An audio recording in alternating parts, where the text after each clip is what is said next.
You're listening to the Partisan Comms Podcast.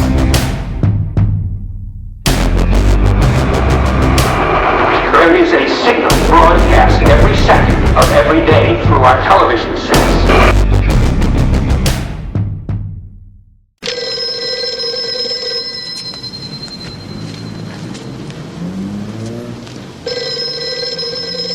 Dad, it's me, Chip. How come the phone was busy just now? Jesus. Look, I had to wake you in. It's happening. I can't believe it, but we're locked into it. 50 minutes and counting. Christ, I just can't take it. I can't fucking take it. I'm sorry, Dad. I shouldn't swear. I'm sorry, but this is it. This is really it. This is the big one. Thor Arthur 66 ZZD. You know, like I told you what would happen if it ever came down? Well, it is. We don't know why. I mean, why would we, huh? It is for real, Dad. It's no drill. We shoot our wad in 50 minutes. They're gonna pick us up in 5 or 10, and you can get it back in an hour, and 10, maybe 75 minutes. What exactly are you talking about? I'm talking about nuclear fucking war. Who is this? Oh, where's my dad? Go get my dad. Your dad? Look, there's nobody here. Where's he supposed to be? How the hell would I know? You're in Orange County. I'm in North Dakota. Hey, is this some kind of prank or something? Prank? Prank? Oh, God. Is this 254-9411? Yeah, it is. But listen, it's just a phone booth. It's a phone booth at a coffee shop. I mean, I heard it ringing. Is this 714? Did I dial 213? Shit! Oh. I think they heard me. Shit. Oh, man, they see me on the monitor. Fuck. And I patched into the Red Line XCOM to do this. Look, they're gonna nail my ass. Tell Dad. Just tell him that I am sorry about that summer. Okay? He'll know what I mean. All right, look, that's enough. Just tell him it wasn't. This is a joke, right? Yes, sir. No, sir. I was just checking the circuit, sir. Wait.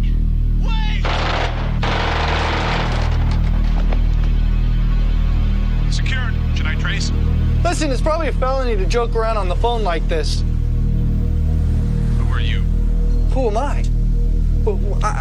Listen, I'm just a guy who picked up the phone. I mean, I don't know if this is a wrong phone number or a joke or what. What happened to Chip? He was just joking, right? Forget everything you just heard and go back to sleep. Hey! Hey!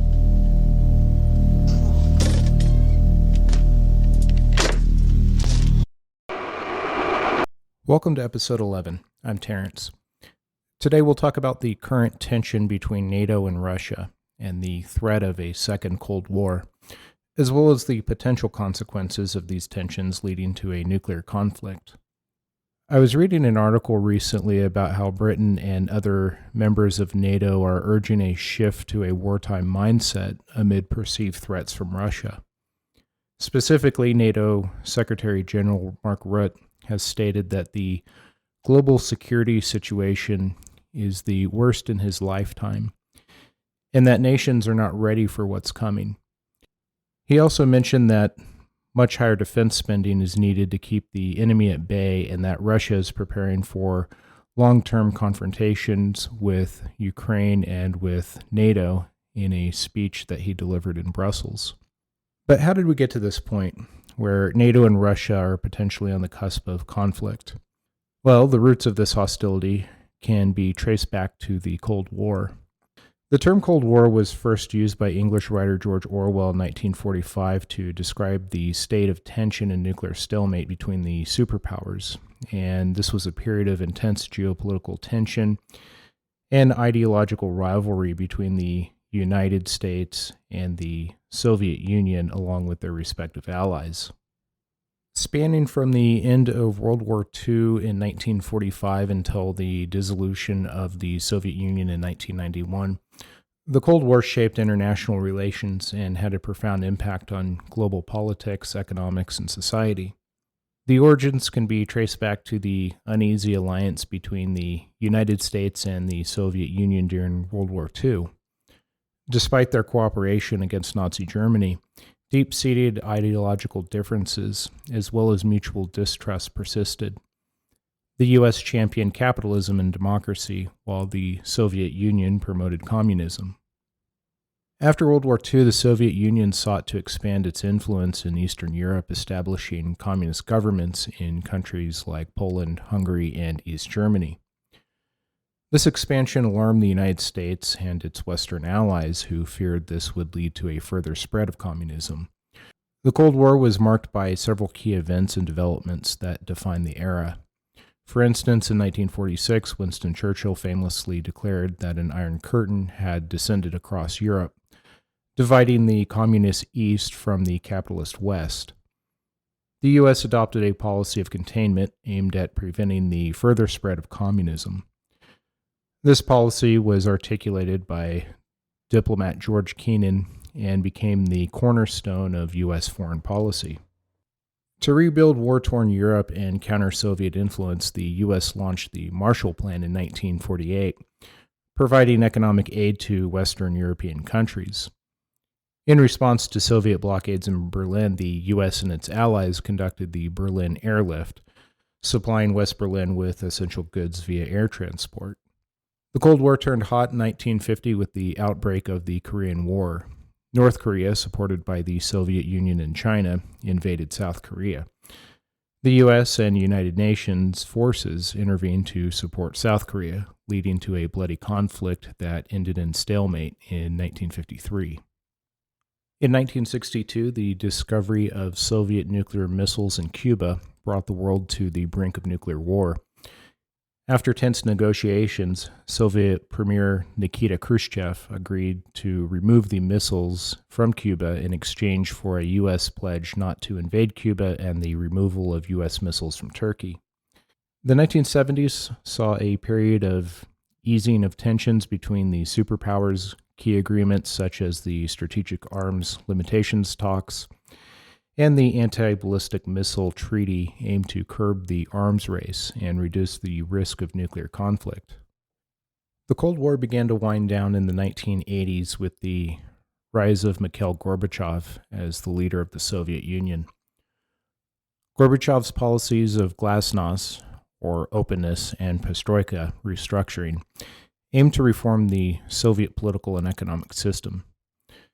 These reforms, along with increasing economic difficulties and nationalist movements within the Soviet bloc, weakened the Soviet Union's grip on Eastern Europe. And in 1989, a wave of revolutions swept through Eastern Europe, leading to the fall of communist regimes in countries like Poland, Hungary, and East Germany. The Berlin Wall, a symbol of Cold War division, was torn down and Germany was reunified in 1990. The Cold War ultimately ended in 1991 with the dissolution of the Soviet Union, resulting in the emergence of several independent republics, including Russia. These events had a profound impact on global politics and society, and they led to the formation of military alliances such as NATO and the Warsaw Pact. It also prompted technological and scientific advancements, including the space race. The ideological struggle also influenced cultural and intellectual life, with propaganda and espionage playing significant roles.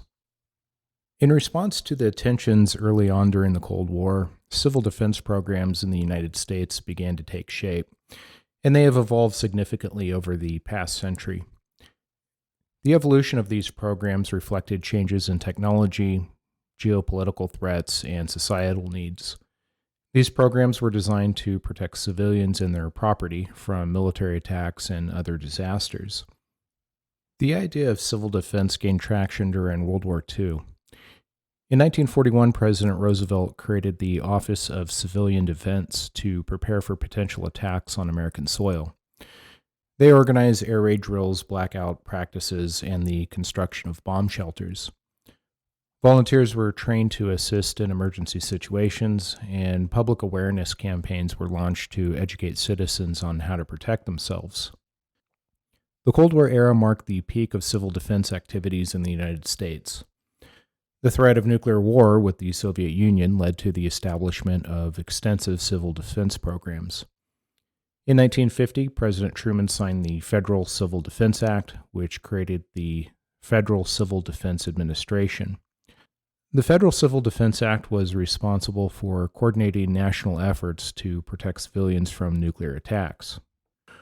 One of the most notable initiatives during this period was the Control of Electromagnetic Radiation System, also known as CONELRAD, which was introduced in 1951. CONELRAD, our emergency broadcasting system, is designed to give life-saving instructions and information without giving enemy bombers signals that could guide them to targets in the United States. Should the United States be attacked, warning would go out through Air Force and civil defense channels. All radio and TV stations would go off the air. In a matter of minutes, CONELRAD radio stations would return on the frequencies of 640 or 1240 to broadcast life-saving instructions and information. Only CONELRAD at 640 or 1240 on your standard radio will bring you vital information from community, state, and national officials. In case of enemy attack, tune to 640 or 1240 on your radio. CONELRAD. CONELRAD aimed to prevent enemy bombers from using radio signals to navigate by shutting down regular broadcast and providing emergency information on specific frequencies. Additionally, the government promoted the construction of fallout shelters as well as distributed educational materials on how to survive a nuclear attack. At the time, there was significant concern that Soviet bombers could use radio signals to navigate and target American cities. So by controlling and manipulating these signals, CONELRAD's goal was to prevent enemy aircraft from using those broadcasts as beacons. In the event of such an attack, CONELRAD would operate by shutting down all regular radio and television broadcasts.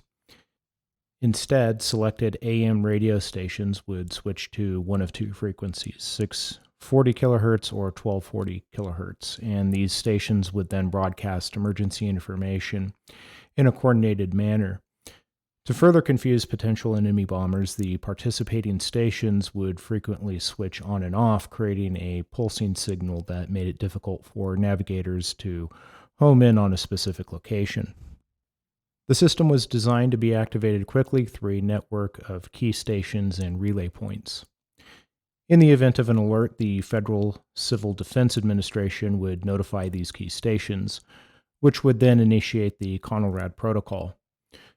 This ensured that the public could receive timely warnings and instructions while minimizing the risk of aiding enemy navigation. To ensure the effectiveness of CONELRAD, the government launched extensive public awareness campaigns. Ladies and gentlemen, a message from the President of the United States. Fellow Americans, the annual civil defense exercise, of which this broadcast is a part, is a test of our program of peaceful preparedness. We do not expect war. However, common prudence demands that we take all necessary measures to protect our homes, our institutions, and our way of life. Should the United States ever be subjected to direct enemy attack, CONELRAD and the National Emergency Broadcasting System will be vital to our defense. This carefully planned program would prevent an enemy from using our radio stations to assist him, and yet permits emergency broadcasting such as you now hear. The voluntary participation of the radio and television broadcasters of the nation at their own expense is a commendable example of individual responsibility which is so essential to the survival of this nation. Government, too, must fulfill its responsibility in civil defense with vigorous leadership. It is also true, however, that individual preparedness, which is beyond the province of government, is essential to an effective civil defense. The most ambitious and carefully organized activities of government will prove inadequate. We are a people of strong faith in ourselves and in our institutions. We believe that our freedom and our liberty are worth protecting. Therefore, I ask you to support civil emergency planning in your local communities. To those participating in this 3-day exercise, I express my appreciation for your active response to the obligations of citizenship in a free country. You have just heard the President of the United States, John F. Kennedy. Radios manufactured during the 1950s and early 1960s often featured the Conelrad logo, which is a small triangle with the letters CD at the 640 kHz and 1240 kHz positions on their dials, which helped citizens quickly locate the emergency frequencies in case of an alert. The U.S. government produced educational materials, including pamphlets, posters, and films, to inform the public about what to do during a Conelrad alert. These materials emphasize the importance of tuning into the designated frequencies and following the instructions provided by civil defense authorities. As technology advanced and the nature of the threat evolved, Conelrad became less effective.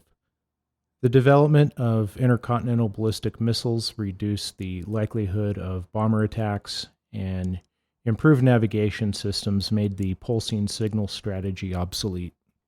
In 1963, Conelrad was replaced by the Emergency Broadcast System, which provided more comprehensive and flexible emergency communication capabilities. And then that system was superseded by the Emergency Alert System in 1997. Although Conelrad was eventually phased out, its legacy lives on in the systems that succeeded it. The Emergency Broadcast System and the Emergency Alert Systems built upon the foundation laid by Conelrad and incorporated more advanced technology and broader communications networks. The Emergency Alert System continues to play a crucial role in disseminating emergency information to the public, whether for natural disasters, terrorist attacks, or other crises. Conelrad also had a lasting impact on public awareness and preparedness. The emphasis on civil defense during the Cold War era helped foster a culture of readiness and resilience, encouraging citizens to take proactive measures to protect themselves and their communities. Conelrad was a pioneering effort in the realm of emergency broadcasting, reflecting the unique challenges and fears of the Cold War era. By providing a reliable means of communication during a potential nuclear attack, it played a vital role in the United States' civil defense strategy. While technology and threats have evolved, the principles of preparedness and public information that underpin Conelrad remain relevant today. By the late 1960s and early 1970s, the focus of civil defense began to shift from nuclear preparedness to a broader approach to emergency management. This transition was driven by the recognition that natural disasters, such as hurricanes and earthquakes, also pose significant threats to public safety. And in 1979, President Carter established the Federal Emergency Management Agency, also known as FEMA, to consolidate federal emergency response efforts. FEMA's creation marked a significant shift in the approach to civil defense, integrating it into a comprehensive emergency management framework. This included preparedness, response, recovery, and mitigation efforts for a wide range of hazards. FEMA also emphasized the importance of coordination between federal, state, and local agencies, as well as the private sector and non-governmental organizations. In the aftermath of September 11, 2001 terrorist attacks, the focus of civil defense once again expanded to include Homeland Security. The Department of Homeland Security was established in 2002 to coordinate efforts to protect the United States from terrorist threats and other emergencies. DHS oversees various programs and initiatives aimed at enhancing national security, including the development of emergency response plans, public awareness campaigns, and the integration of advanced technologies for threat detection and response. The legacy of these programs is evident in the continued emphasis on emergency management and homeland security. and are a vital communication tool should conflict break out between the United States and an adversary. Circling back to the comments I mentioned in the opening of this episode made by NATO Secretary General Mark Rutte on his belief that Russia is preparing for a long-term confrontation with Ukraine in the West, it's reasonable to wonder if this will set the West and Russia on a course for a second Cold War. Or what if this tension leads to another incident similar to the Cuban Missile Crisis, only this time both factions are unable to de-escalate and it leads to a hot war? At the root of these tensions is the ongoing NATO expansion of bases and stationing arms that encircle Russia's borders. Additionally, the complicated history of Ukraine factors into these tensions as well as their desire to become a NATO member. A documentary produced by Oliver Stone titled Ukraine on Fire presents an interesting perspective on the history of Ukraine and some of the factors that have contributed to the current tensions between Russia and the West. The film suggests the 2014 Ukrainian Revolution and its aftermath was not a grassroots movement for democracy, rather it was a coup orchestrated by the United States with the help of far-right Ukrainian factions. The documentary traces Ukraine's complex history, including significant periods such as the Cossack, Hedimenti, World War I, and the Soviet era, and discusses Ukraine's role during World War II, focusing on examples of collaboration with Nazi Germany, as well as atrocities committed against Jews and Poles. The documentary also suggests that Ukraine has long been a battleground for competing foreign interests. Ukraine is portrayed as a nation divided with a small class of oligarchs amassing wealth, while the majority of the population struggles with poverty. It also depicts the Maidan protest as being escalated by radical elements, including far-right groups, and supported by the United States to further its geopolitical interests. The documentary features interviews with key figures such as Russian President Vladimir Putin and former Ukrainian President Viktor Yanukovych, offering their perspectives on the events leading up to the 2014 revolution. And it also covers the aftermath, including Russia's annexation of Crimea and the war in eastern Ukraine, framing these events as consequences of the overthrow of the Yanukovych government. The film also challenges mainstream Western narratives and emphasizes the historical ties between Ukraine and Russia, arguing that attempts to sever these connections are detrimental to both nations. In addition to the historical tensions between Ukraine, Russia, and the West, there is also some dispute over assurances provided to the Russians in February of 1990.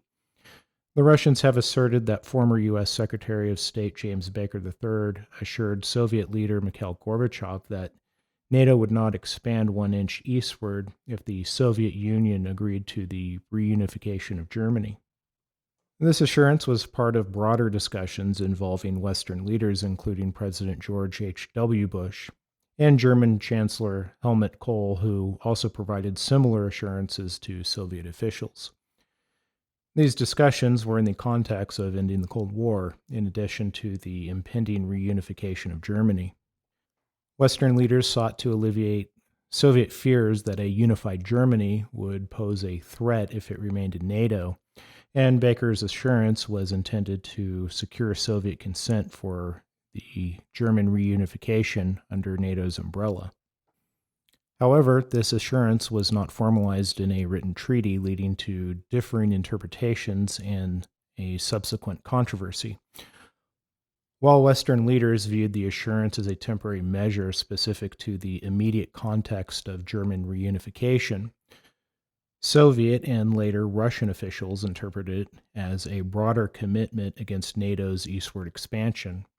Over the years, NATO did expand into Eastern Europe, incorporating several former Warsaw Pact countries and Soviet republics. In an article published by the New York Times in January of 2022, former Secretary of State Baker suggests the Russian account of the promise wasn't entirely accurate, and that the Russians have a selective account of what really happened. Baker suggests while there was discussion between him and Soviet leader Mikhail Gorbachev in the months after the fall of the Berlin Wall about limiting NATO jurisdiction if East and West Germany were reunited, that no such provision was included in the final treaty signed by the Americans, Europeans, and Russians. In that article, Baker is quoted as saying, "The bottom line is that's a ridiculous argument. It is true that in the initial stages of negotiations, I said, what if? And then Gorbachev himself supported a solution that extended the border that included the German Democratic Republic, or East Germany, within NATO. Since the Russians signed that treaty, he asked, how can they rely on something I said a month or so before? It just doesn't make sense." The disagreement over the expansion of NATO is important because there are many who would argue Russia's military is not able to compete with NATO and that they're ill-prepared for a conventional conflict, and if Russia was backed into a corner, they may use their nuclear arsenal to defend its borders. While a full-scale nuclear conflict between the United States and the Soviet Union never occurred, understanding the potential consequences of such a war provides insight into the gravity of the nuclear arms race, as well as the importance of diplomatic efforts to prevent such a catastrophe. The concept of mutually assured destruction was central to the Cold War nuclear strategy. Both the United States and the Soviet Union possessed enough nuclear weapons to destroy each other multiple times over. The idea was that any nuclear attack by one superpower would result in a devastating retaliatory strike by the other, ensuring the complete annihilation of both nations. This doctrine was intended to deter either side from initiating a nuclear conflict. In the event of a nuclear war, both the United States and the Soviet Union had detailed plans for targeting each other's military and civilian infrastructure.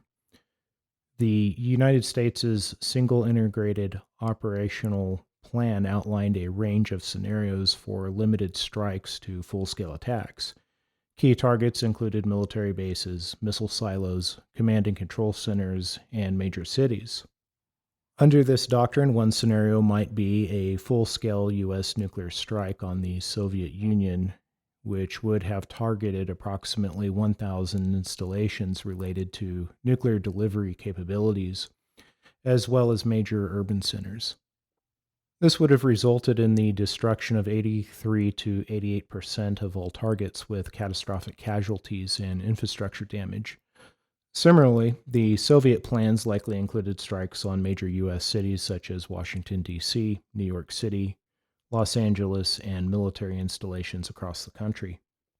The immediate effects of a nuclear war would have been devastating. The initial explosions would have caused massive destruction, fires, and radiation exposure.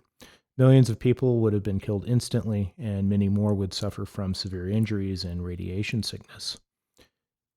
The EMP generated by nuclear detonations would disable electronic devices and communications networks, which would complicate emergency response efforts. In the long term, the consequences would be even more dire. The widespread destruction of infrastructure would lead to a breakdown of social order and essential services. Food and water supplies would be contaminated, leading to famine and disease. The release of radioactive fallout would cause long-term health problems, including cancer and certain genetic mutations. Depending on the scale of the nuclear war, the environmental impact would be severe.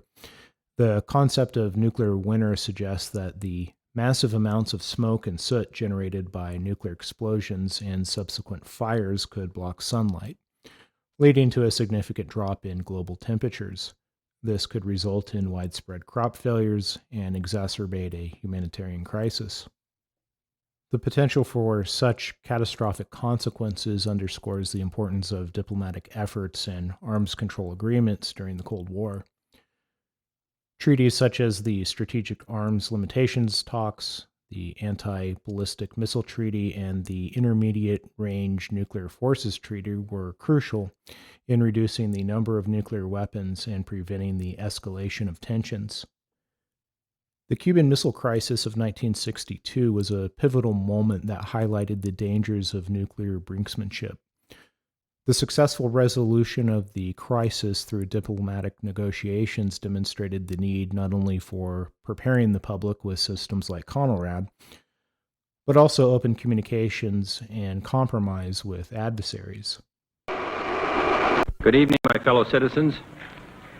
This government, as promised, has maintained the closest surveillance of the Soviet military buildup on the island of Cuba. Within the past week, unmistakable evidence has established the fact that a series of offensive missile sites is now in preparation on that imprisoned island. The purpose of these bases can be none other than to provide a nuclear strike capability against the Western Hemisphere. Upon receiving the first preliminary hard information of this nature, last Tuesday morning at 9 a.m., I directed that our surveillance be stepped up. And having now confirmed and completed our evaluation of the evidence and our decision on a course of action, this government feels obliged to report this new crisis to you in fullest detail.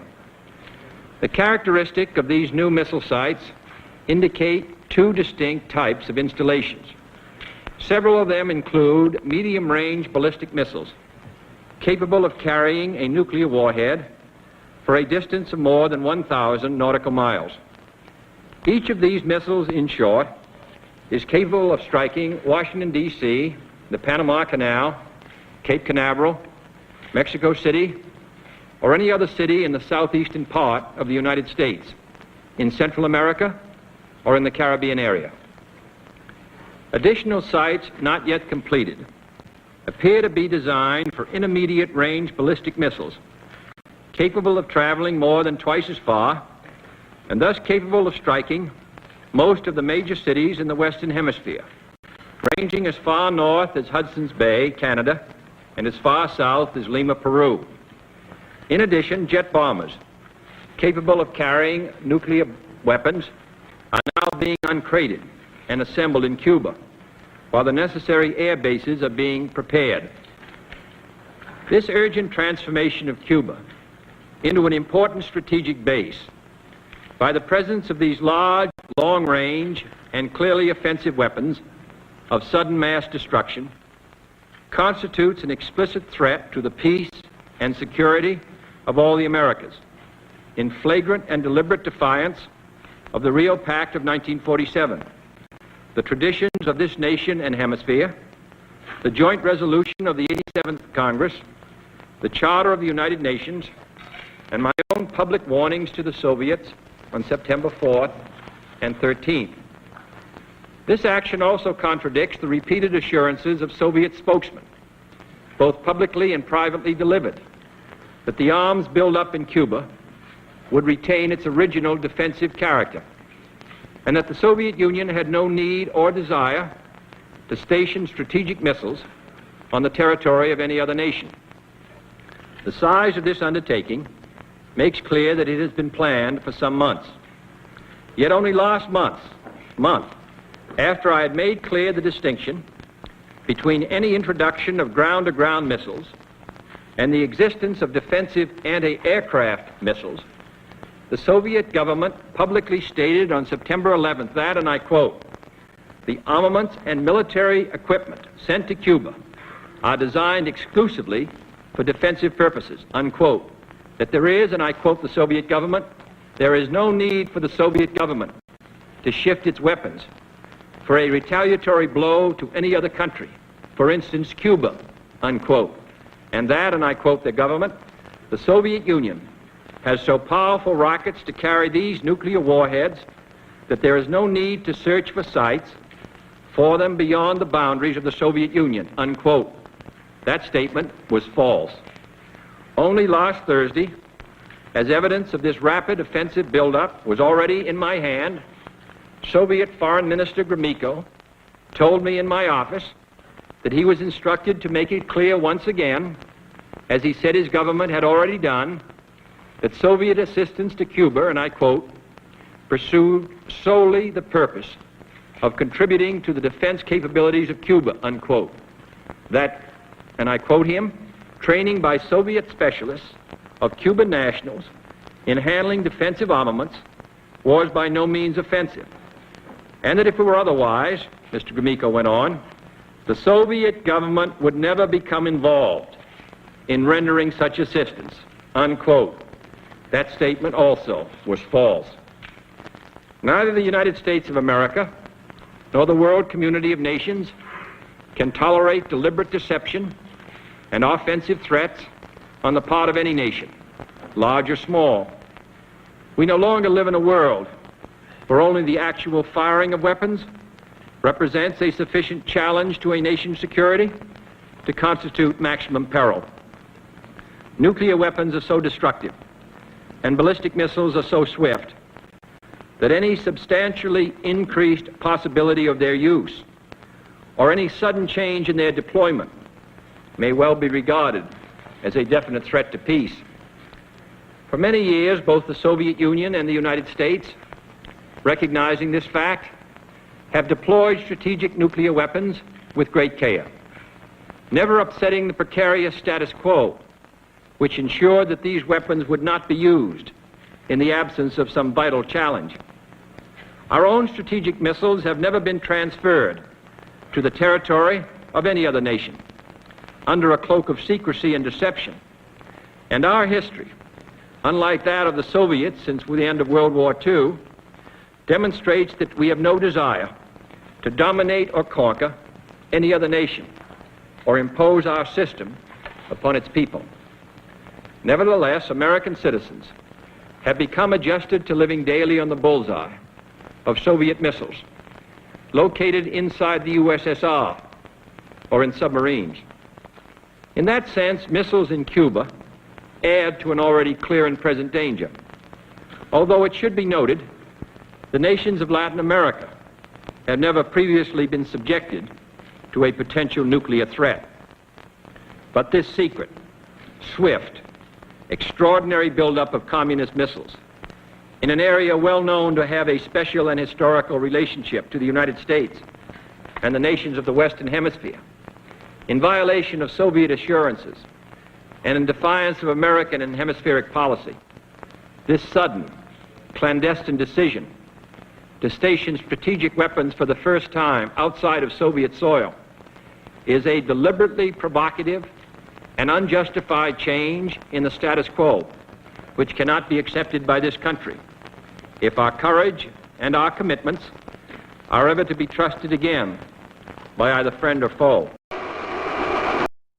Unknown to the public at the time, one of the conditions for de-escalation of the Cuban Missile Crisis was the United States agreed to remove Jupiter missiles stationed in Turkey and subsequently in Italy in exchange for Russia removing their missiles from Cuba and assurances from the U.S. that they would not invade the island. This part of the negotiation was kept secret by the Kennedy administration to safeguard U.S. leadership of the NATO alliance, which Turkey was a member of. And it's alleged that it was also to protect JFK's political reputation because they didn't want it publicly known that they had negotiated with the Soviets. In April of 1963, the U.S. Air Force implemented the secret deal with the dismantling of Jupiter missiles in both Turkey and Italy. Supposedly, the U.S. Air Force's leadership didn't have knowledge of the agreement, only that they had instructions by the Department of Defense as well as the Joint Chiefs of Staff to remove the missiles and dismantle them. The dismantling operations were labeled Operations Pot Pie 1 for the missiles in Italy and Pot Pie 2 for the dismantling of missiles deployed in Turkey. A nuclear war between the United States and the Soviet Union during the Cold War would have had catastrophic consequences for both nations and the world. The lessons learned from the Cold War era remain relevant today as the world continues to grapple with the challenges of nuclear proliferation and the need for effective arms control measures. The Cold War was a defining period of the 20th century, although characterized by ideological rivalry, geopolitical tension, and the constant threat of nuclear war.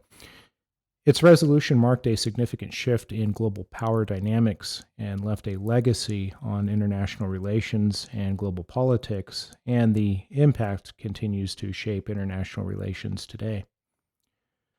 The lessons learned from this period underscore the importance of diplomacy, arms control, and the need to address underlying political and economic issues to prevent conflicts. Anyway, that's all I have for this episode. Thank you for listening, and if you've enjoyed this podcast, please subscribe, rate, or write a review.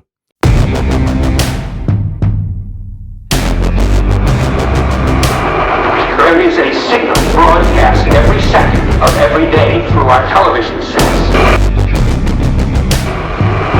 Mark my words, AI is far more dangerous than nukes.